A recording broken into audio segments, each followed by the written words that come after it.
promoting free and fair elections and supporting human rights through holding governments accountable to international standards. Gwakitegedde kubira mukama engalo ez'amaanyi. Human rights nkugambe kitegeeza kwekalakaasa. Senga abakuba bagenda mutereza. Kidamu human rights kitegeeza kwekalakaasa. Senga addamu n'akola emivuyo gye yakola. Kuluno we are ready for him and they are ready for him. They are ready for him. Ngamba ba Democrats. But Democrats, they are ready for him to bring sanity mu Uganda awo. Ugenda okuba akalulu kalina kubeera free and fair. According to their charter, Museveni gye yasayininga. Bw'omala okukakuba, bw'omulaba nga akabbi, ugenda kwekalakasa okudaga butali bumativu. Then kakati ye kyazaako okukola, waliwo abagenda mu holding accountable. Luli yabikola, ne tugenda ne tubikuŋŋaanya ku butambi, byonna bye yakola, ne tubibatwalira. Otwamala bibatwalira, bo babitambuza paka ku Oscars, ensi yonna n'ebiraba ne bamanyi obuzibu bwe tuyitamu. Kati olw'ensonga twasalawo poliisi eno tugamba tujja kulwanagana naye mmundu. Twasaba rematch. Rematch eno nga tubayita ba intervening mweno rematch yaffe. They have to intervene, not observe but to intervene. And they are going to intervene nga baagala akalulu kabeere free and fair. Webakagala free and fair wagaana balina okusupportinga human rights gwe munnansi okusituka okulaga obutali bumativu mu kalulu kano. Kakati ye wakola kyalina okukola kyasinga okukola ekyokutemula. They are going to hold him accountable to international standards. Zitya eza democracy ne human rights wezikola nti totanga bantu abatalina musango tobattanga. Tobanga akalulu webabeeranga bakuwangudde olina okukiza international standards nakugamba. Olina okutunuulira omuntu go following akikola atya. Capitalist akikola atya. Bakwata Joe Biden ne bamukuba akalulu n'awaayo entebe n'agivaako. America negenda maaso. Bakwata Prime Minister we Bungereza ne bamukuba akalulu. Wamala okumukuba akalulu n'awaayo entebe nga tayiye musaayi. Ne bakwata President wa France ne bamukuba akalulu. Bamukuba akalulu n'awaayo entebe. Kati ebikola by'ekisiro ebya communist nti ono wajja yabeera afuga paka waafa. Tebikola. Ebyo tebiri mu international standards eza democracy na human rights. And there are people who will hold these governments accountable. Gye bali. Ebyo bali bagamba nti ova ku Museveni simanyo dda wa Katonda. Oyo yali musiru. Ngamba Jeno Kale Kayihura. Yali just musiru. Ngagezaako kukulaga nti byonna bigwera ku Museveni ya Alpha ne Omega. Just yali musiru. But there are people who hold these governments accountable to international standards. Totta abantu. Tobatta. Gye bali. Abamugamba nti gwe wassa abantu tugenda kukuba lwakutta abantu. Gye bali. Babayita ba Democrats, baba capitalist. Nga frontliner waabwe bamuyita America. Museveni abamanyi. And they have all weapons at their disposal. Kati ye alondako. Kugambe wetulaga agenda kulondako bulonzi. Option gyalina. His Excellency Kyagulanyi yabagamba twagala Museveni asalewo ku ngenda ye. Kichaawo. Museveni alina kusalawo ku ngenda ye. Agenda na mirembe oba agenda na mpaka. Ye option gyalina yokka. Yalina takyalina ndala. Ali mu recruiting amaje aga recruiting naye ffe mbamanya tulina mundu naye waliwo abayine mundu and they are going to put him to order. Nakugambye obuyagala okakasa nti basobola okukikola njagala otunule wa madulo onjagala otunule okaka ogoboteeka amaaso essaawa eno China ne Russia bavudde boogera bingi naye gwe bagenda kukuba madulo Russia ne China tena kye bagenda kukola. Lwaki bano we baddayo mu UN bateesa nakugambye eno yali Berlin conference gwe twade tusoma ku Bungereza. China tesobola kuyingira mu mugundi ku America nga bivudde kalulu. Tesobola kutaasa Museveni. Tesobola. Era bagenda kudde bali batunule bwe bati. Bakube ekinene kyawanga ategere nti bano babadde bansiriwaza busiriwaza. Naye batunula bwe bati ku Gaddafi ne bazinga emikono. Ne ku Museveni bagenda okutunula. Ate kino kye nakugamba nti wova mu communism ngweka kudda mu capitalism. Ate kyo kikuyamba ko lwaki? Bo bano ba interveninga babiyingiramu. Ajana kuba sanction. Okitegera? America akuba Russia sanction n'amukuba. Bungereza ne kwata ebyobugaga bya Russia n'ebiwamba. Ne bakwata sente ne baziwa Ukraine. Ne bamugamba katukozeseze ebyobugaga bya Russia kwata sente zizo tuzikuwadde. Bano ba capitalist bo babikola. Olwa police yaabo. Okitegera? Olwa police yaabo. Ate no police Russia naye yagisayininga. Ne China naye yagisayininga. Eno police yaabo ya America. Ngugambye babisigninga after the second world war ne bagisigninga ati ensonga lwaki yo mu America wabanga tagenda kuwa byakulwanyisa akwata na kuba sanction zabaka kuba Russia muzimanyi ziba kuba Russia eyo oshigira sanction ziba kuba Russia muzimanyi kati ekyo kizibu kya capitalist nembugwe ove mu capitalism ogenda mu communism yeah nabagambye Traore these days are numbered kunsi ntono nnyo kati namulida agamba n'okugamba nti French abana ba Burkina Faso tebagenda kuddamu kugisoma kituufu tebajja kuddamu kugisoma naye kugambye agenda kumaliza nga Thomas Sankara just mark my words kwanza enkola y'aba capitalist njimanyi if you want peace they give you peace if you want force they give you force boka stababera ne munansi aliredo bakolera ekyo babera bakumaze esaawe no mu Burkina Faso nagabe balina akabinja kabaita JNIM akabinja ako kali ku interest za France ate na America nejja nebyegattamu naye weeri oshegera kati ya Uganda Museveni taina stand yonna His Excellency Kyagulanyi ayimiridde okulwa democracy ne human rights amuli step ahead yayina abantu kati bano tebasobola kutunuulira ku luno n'okuba abantu wabula ekyalemesa mu 2021 twalina endagaano zibaite tunasayininga ate naye yatanafuna mandate y'abantu bulungi nga tanagifuna kati wamala okugifuna bwati endagaano zonna asayininze ku lwaffe bannayuganda zonna era aba capitalist bazikkiriza kakati bwe bamaliriza bakugamba oyagala kitukuwe mundu oba muddayo mu kalulu ne yalondawo kalulu n'agamba tujja kuyiwa musayi mu Uganda katuddeyo mu kalulu wali wakugambira kanoonye mu bungi tukalonde mu bungi tugenda kakuma mu bungi oba oli mu American foreign policy yiyo kati wali walina okakasa ekintu ekyo yensonga lwaki kati weewuunya nnyo lwaki Starlink eyo eri awo kati ndowooza mutegedde ensonga lwaki weeri okitegera kati era bano ab'amagye ne bajja ne bagamba bannange temuteekawo parallel tallying centers stupid babiganye bannamawulire siffe ffe kye batugaana kye tukola kubanga ki akalulu kalina kubeera free and fair wemba bakakasa nti kagenda kubeera free and fair lwaki ffe mutugaana okugatta ebyaffe okitegera lwaki ffe mutugaana okugatta ebyaffe wekana bakabeera free and fair wali walina kikakasa ekyo nti kikola wali nga tuyita mu police ye kubanga revolution yayita mu police ye waliwo gwe kikakatako okukakasa nti result ezirangiddwa zeze entuufu wali twayita mu police ye ya democracy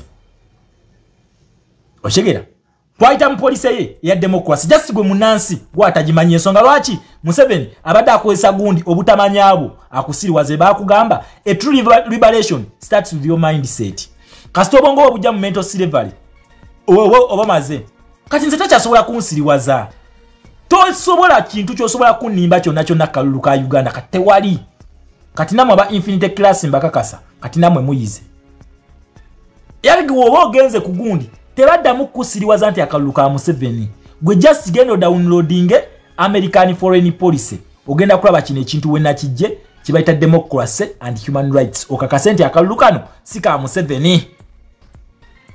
Museveni wabula naye abadenga akakozesa kufuna legitimacy ajijja mwani mba capitalist muchegera Museveni akalulu abadde akozesa kufuna legitimacy mba capitalist naye nga yakuterawo bachali bavuganya ye yabeeterawo era yabeera ne result zenga aziwandiise nagamba kuno besije nkuwayo bweziti ko besije nnyo mpa nagamba kati Elias Lukwago gwe road mayor nti kati Lukwago tukuletera ingini yogenda kiwulira abasajja ebife byonna babadde babiwangula nenga si mu kalulu Museveni bamuwandikira buwandikizi list ne bagamba ku road mayor twagala Elias Lukwago wanogenda kuleta ono wetulazeraze ku kibuli yensonga lwaki yatuwe enamba eri mu parliament yitaddeko ekibuli kati kuluno twagala nga wekirina okukola nga wekiri wekitakola nga wekirina okukola tugenda kwekalakasa era still tuba tuli mu police ya America nkugambye senga tusitukane twekalakasa wali walina okuactivating ekintu ekyo kakasa ti Museveni taddamu kutta abantu bagenda muteeka mu sanity kiddamu bagenda muteekamu obwongo mutwe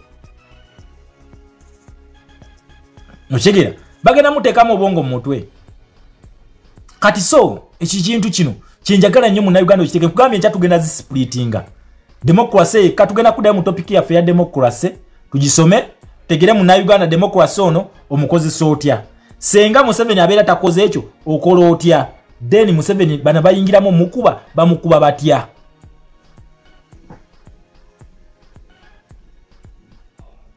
Oshegera ekintu ekyo. Bamukuwa batya. Ate Katumba okuba wachi, Katumba muleke. Katumba muveka ali ku business ye. Fituli three side, tulina two sides. You are either with us or not with us. Gobali wa people power. Pika. Omulimu ogwoyina kati task joyina kuba nsolima eziri mu people power. Zitwagala tukube. Ye task joyina kuba nsolima zino senga zinafuna kadi yaffe. Ate kigenderwa kyaffe kya democracy. Bagenda kitulako. Bagenda kitulako. Ochegera.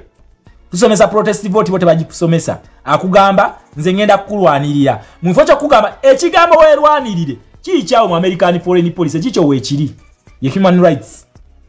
Chichawo werwanirire. Ne kati yakwata obuyinza buno nabuwamba nabwezaako nagamba nze ngenda genda eri ono semujju nganda abagamba nti fena mu Uganda tuli basibe nenze ndi musibe ayogerera abasibe aba kuyingiza mu zikodi zabwe mutwegwe always we batyo badenga babikola nga tebakulaga kituufu according in line to these charters tebabikulaga bonga bayola musimbi iyo class je twagala okuva ko nkugambye task joina gwe nayo mwana wa people power nguyambala nganze to identify ensolime eziri mu people power ne nupu okubembwa ate kuba ku mutwe bakubana abagamba nti okuba osimanyi okuba kibiina otaasa kibiina bali kusimanga nga tumaliriza ne kati essaawa eno nga bakyalina omugaati mukamwa tebasobola kusiima kugambye kuba ku mutwe ng'ensolima ya mpuga emwagikola zonna mukube kugambye Zahalulika is an agent of Lukwago kati buli bwabula banga alimu luyikalizimu kuba totira muntu kuliso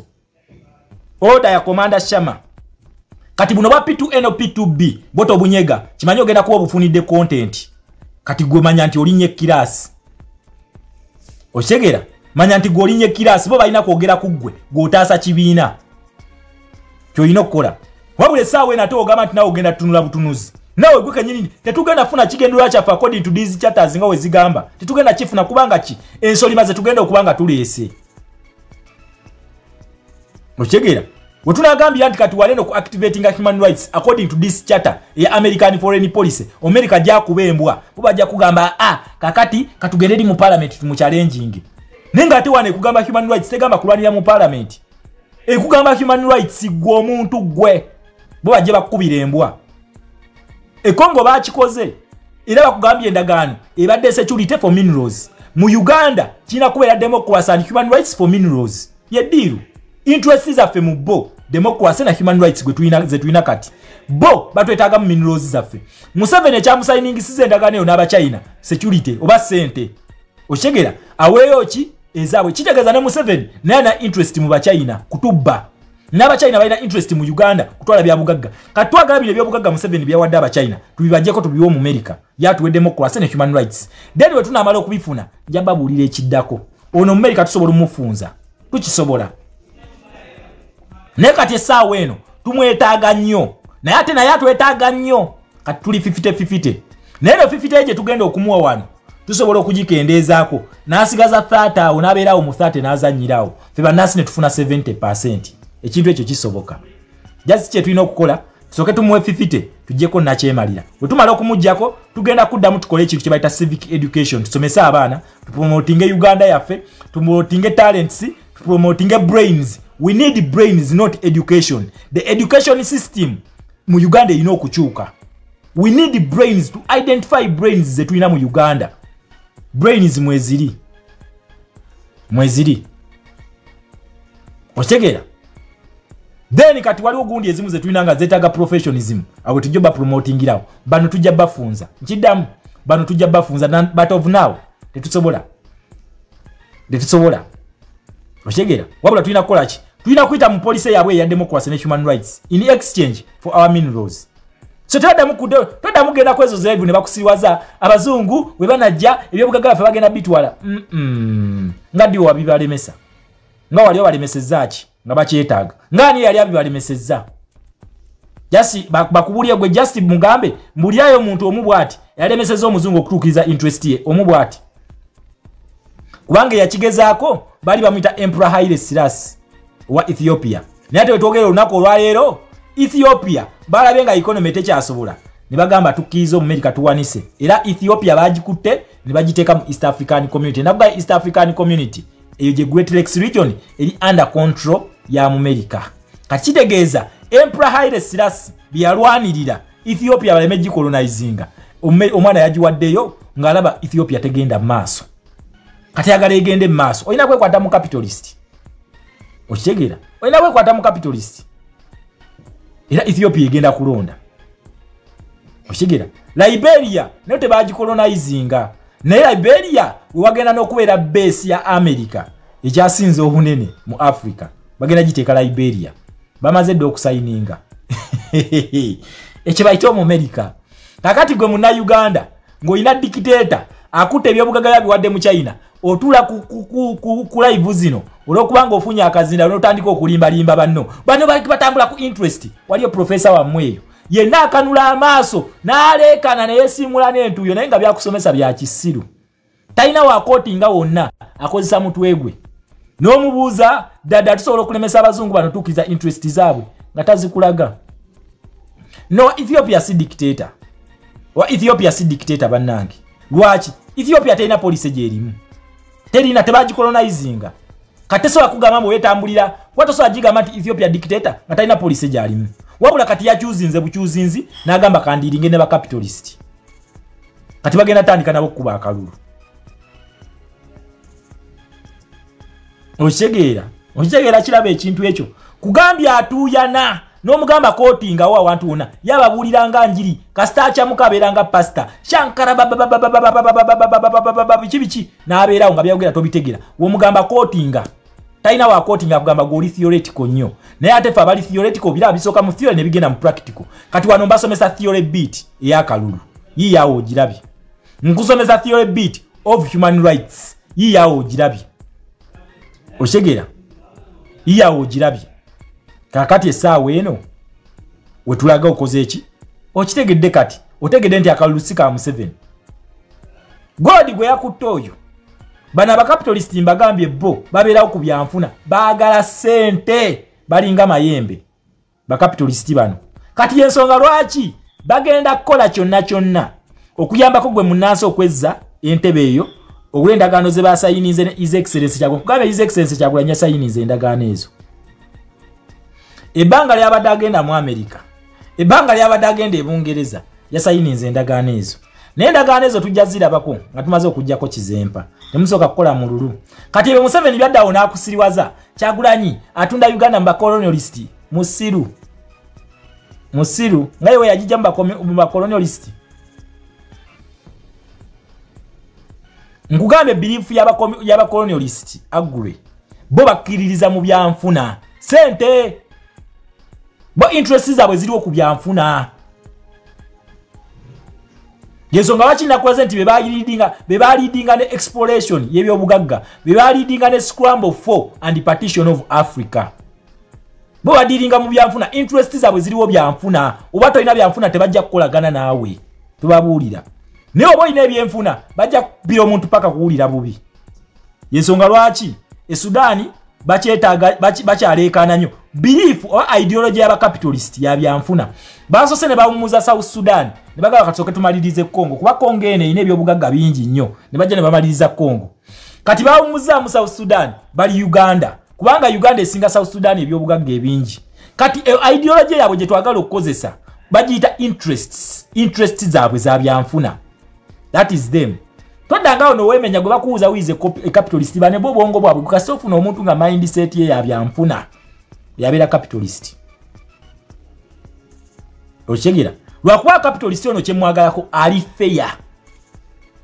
fair mukujja banene abantu bano abangereza bakwata ettaka enzizi entobazi entobazi ebibira n'ensozi zaabwe mu buwandiike ebibira n'ensozi byaba capitalist nkugambye Omumerika yakyenyigiramu mu 1962 n'akyenyigamu kati nekitegeeza basharinga ebintu ebyo n'abangereza babisharinga naye tolabangako nga bagobye muntu mu bibira tolabangako nga bamugobye ku ttaka tokyebangako naye olunaku olwaleero omukomunist gwe bayita Omuchina akwata emmundu n'agoba abantu ku ttaka Omuchina that is how deadly these communists are naye ono ye kasita interest zibera threatened kasita wabeerawo peace yensonga lwaki nkugambye aba capitalist bo bakiririza mu human rights bebaawo babo eyo article jibaita democracy and human rights revolution yafe yayita that is the rule ya revolution before to it no core values zireke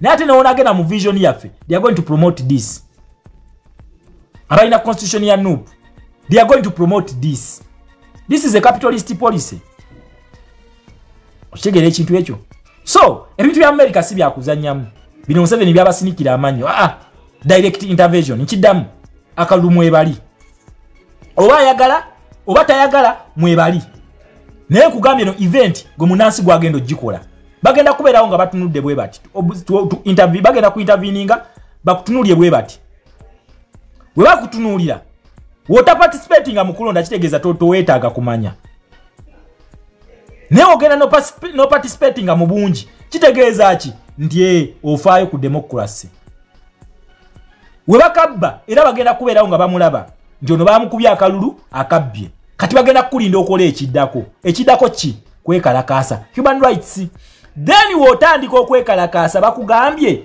holding governments accountable to international standards zigamba we bakubba akalulu tokabbanga all power belongs to the people webeera basazewo beerondere bwe baba bagambye vaako basitusa okwekalakaasa olw'ensonga tebakulonze kati okuba baaki bakubira embwa oshegera bakubira embwa nkugambye ekibuuzo always aba P2A n'aba P2B kye babeera nakyo bakugamba lulingi kyogamba Museveni kasookedde ngatta abantu abazungu abadde tebamulaba tubadde tetuyinaawo muntu activating endagaano zino endagaano baza activating nga bwactivatinzi Besigye emirundi ena gya challenge Museveni senga agenda na activating endagaano ezo senga Museveni yavaako dda naye mwalimu yabeko Besigye nga bamubye akalulu nakola his excellence kyagulanyi byakoze ye always akola kintu kikumalamu amaanyi tinewona ekalakaasa tekisoboka nga ina bachali bawo balukwago ababbe ettaka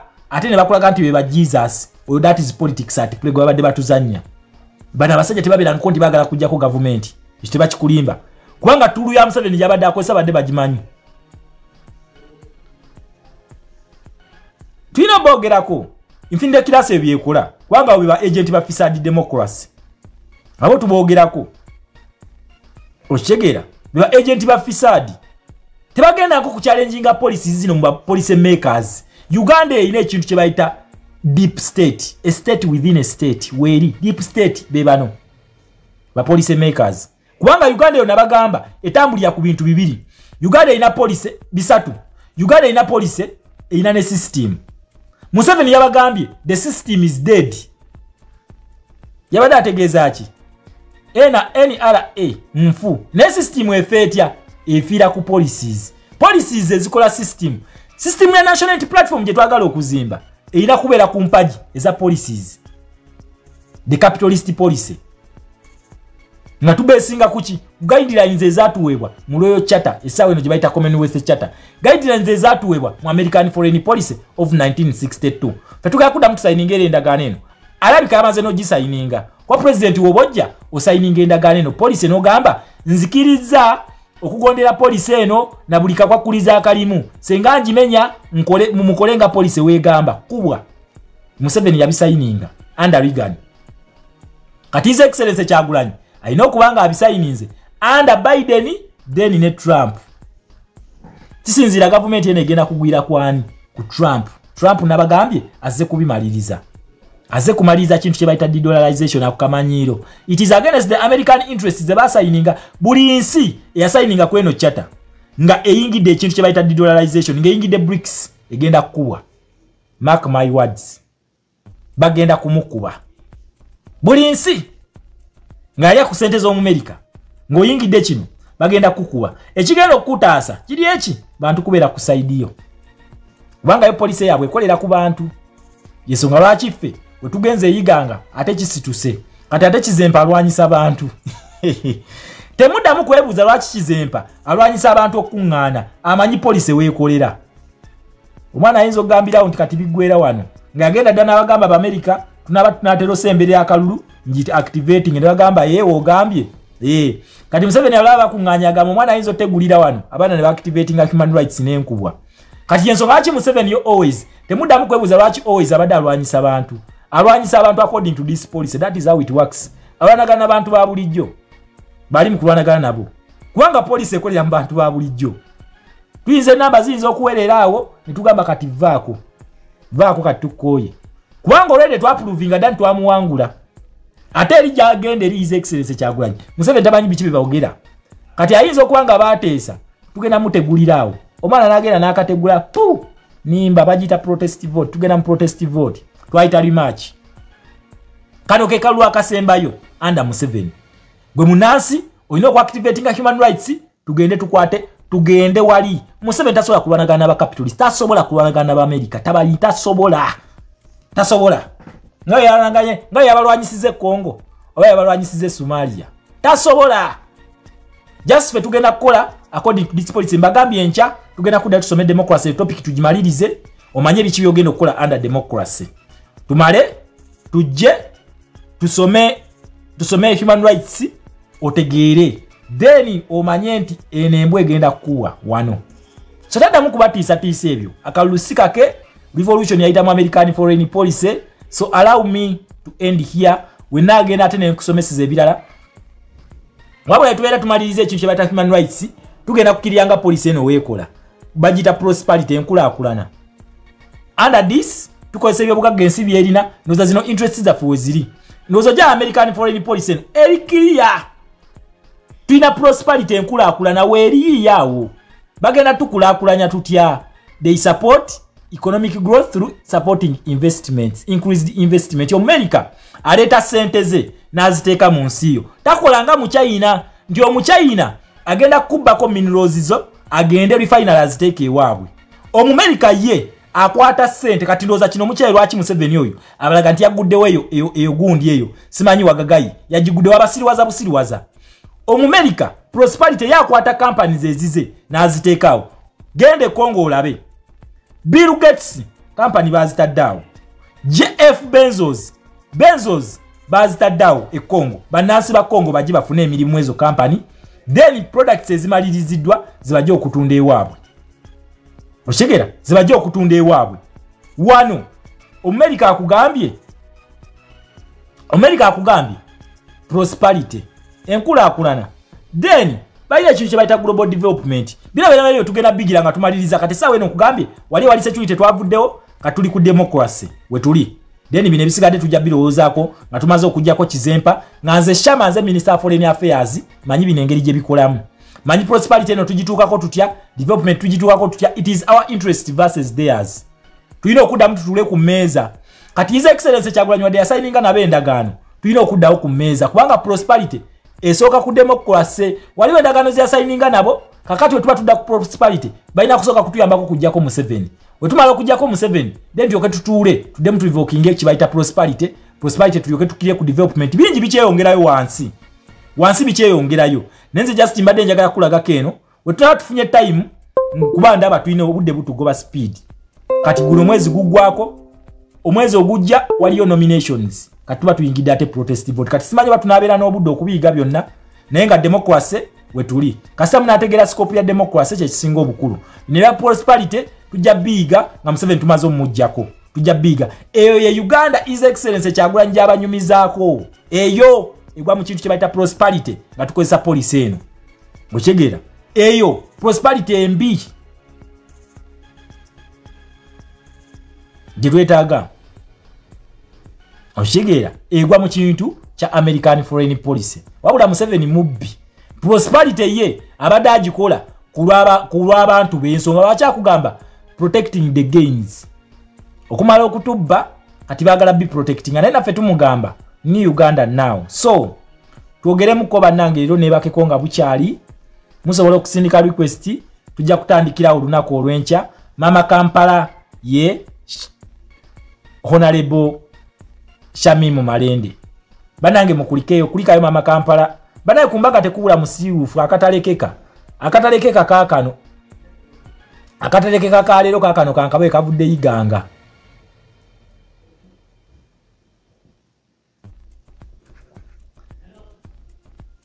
akatalekeka hiyo saini empya asikeeko akatalekeka siwe wena kajje naye akatereke kabanange mulindeko kugenda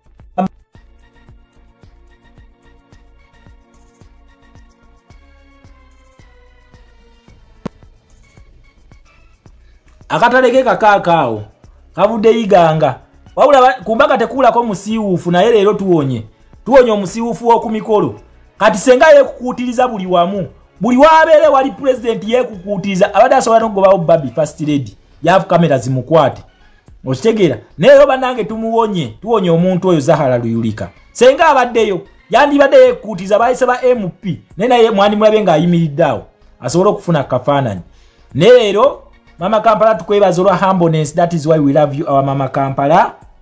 We love you so much. Kumbaga tekubula musiwuufu w'okumbaga leero baamulese. Guno omukolo gw'eyiganga abaana b'eyiganga mwe mulidde empanga. Omukolo gwamwe tegubaddeko musiwuufu Zahara Luyulika. Naye abakubeerayo mwandirabe pressure gye yandibataddeko. Nga yeesonseka buli wamu. Allah! Mwe temumanyi Zahara. Oli omwana yategeera kamera. Ayagala kamera.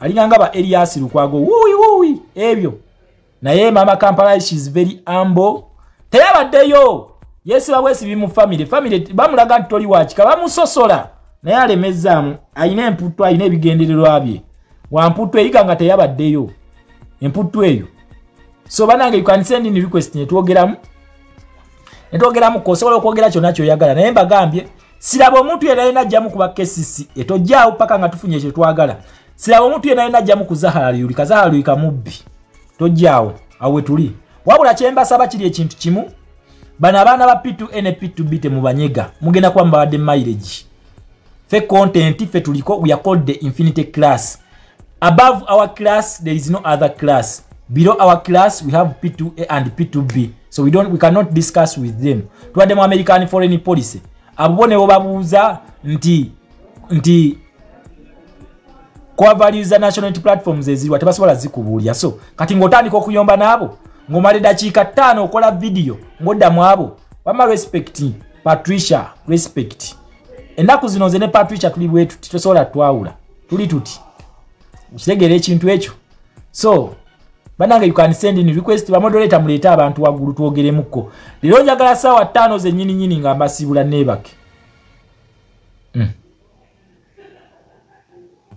Sawa 5 mwe mugano sindika request mugano okweleeta waggulu naye weziwerera ngenda bayi wawe munaalemezaamu moderators bring in people bannange we talk ko omwana wattu kamubadde sinnamuteekako omwana wattu mbadde sinnamutimbako ko njagala nnyo mutimba ono omwana wattu